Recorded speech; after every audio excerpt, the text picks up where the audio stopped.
নমস্কার বন্ধুরা, আমি সৌমি। আমার আরও একটি ভিডিওতে আপনাদের স্বাগত জানাই। তো শর্টসে বলেছিলাম যে দই ফুচকার রেসিপিটা খুব শীঘ্রই আসছে, এই তার ভিডিও।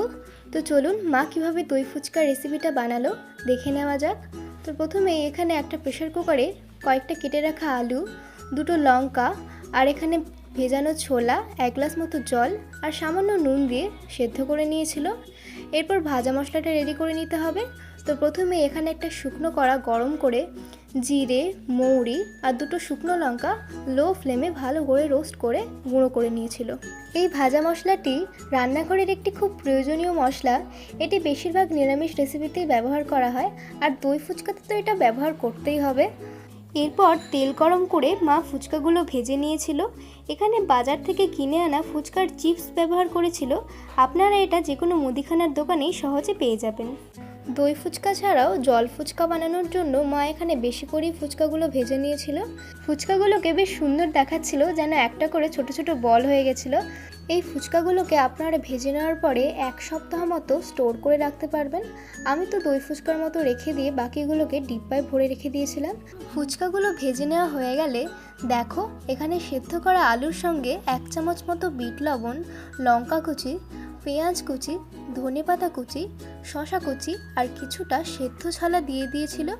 আর বেশ কিছুটা ভাজা মশলা দিয়ে পুরোটাকে ভালো করে মাখিয়ে নিয়েছিল।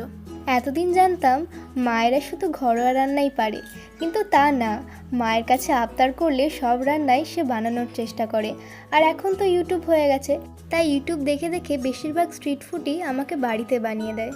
তো এরপর দেখো মাখানো আলুটার মধ্যে মা 1 চামচ মতো তেঁতুলের পাল্পও দিয়েছিল, আর এবার পুরোটাকে ভালো করে মাখিয়ে নিয়েছিল। ফুচকার আলু কিন্তু রেডি। এবার একটু একটু করে ফুচকাকে ফাটিয়ে নিয়ে মাখানো আলুটাকে অল্প অল্প করে ভরে দিয়ে একটা প্লেটে এরকম গোল করে সাজিয়ে নিয়েছিল। আর ওপর থেকে পেঁয়াজ কুচি, কয়েকটা লঙ্কা কুচি, টক ঝাল মিষ্টির চাটনি আর একটু ভাজা মশলা ছড়িয়ে দিয়েছিল। এরপর এখানে দেখো মা আগে থেকেই টক দই ফেটিয়ে রেখেছিল, সেটাকেও ফুচকার মধ্যে 1 চামচ করে দিয়েছিল। আর একটু ধনেপাতা, একটু ঝুরি ভাজা, অল্প একটু চাটনি আর সব শেষে উপর থেকে ঝুরি ভাজা ছড়িয়ে দিলেই রেডি হয়ে যাবে দই ফুচকা। আবার ফুচকা বানালে আপনাদের আমি ঘরেই ফুচকাটা বানিয়ে দেখাবো। আপনারা এইভাবে কিন্তু বাড়িতে সহজেই দই ফুচকা বানিয়ে ফেলতে পারেন। এটা খেতে পুরো দোকানের মতোই হয়েছিল। আমি তো বেশ মজা করে খেয়েছিলাম। আপনারাও বানান আর খেয়ে দেখুন যেটা কতটা ভালো লাগে। এই গরমে ফুচকা খেতে বেশ ভালোই লাগে, সে জল ফুচকাই হোক বা দই ফুচকা, কারণ এই টক ঝাল মিষ্টির স্বাদটা আমাদের মন ভরিয়ে দেয়।